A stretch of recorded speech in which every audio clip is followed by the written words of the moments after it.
جیسا کہ آپ سب کو معلوم ہے کہ مشربہ مہنگائی نے تباہی مچا دی ہے، لاقانونیت زوروں پر ہے، حقیقی آزادی بہت ضروری ہے اور الیکشن کرانے کے بغیر کام نہیں چل سکتا۔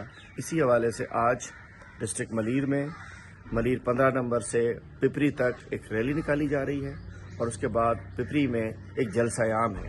اسی مہنگائی کے خلاف، مہنگائی مٹاؤ، الیکشن کراؤ، ملک بچاؤ۔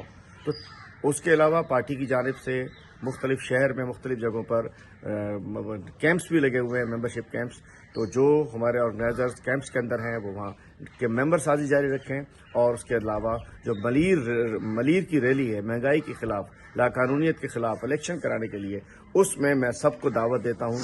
ملیر 15 نمبر آج دوپہر 3 بجے ملیر 15 سے پپری تک ریلی ہے اور پپری میں جلسہ عام ہے۔ اس میں سب شرکت کریں، چونکہ اس میں سے نحوست زدہ حکومت نے تباہ کر دیا ہے۔ لوگ خاکہ کشی کر رہے ہیں۔ گزشتہ روز تو آٹے کی تلاش میں غریب مزدور جان سے گیا، لوگ خودکشیاں کر رہے ہیں، آٹا ناپید ہو چکا ہے، مہنگائی تباہی ہو چکی ہے، اور یہ لوگ چین کی بانسری بجا رہے ہیں۔ ملک خدا نہ خواستہ ڈیفالٹ کی طرف جا رہا ہے۔ قوم کو نکلنا پڑے گا، ہمیں نکلنا پڑے گا، تاکہ ہم مہنگائی کا خاتمہ کرا کے الیکشن کروائیں اور ملک کو بچائیں۔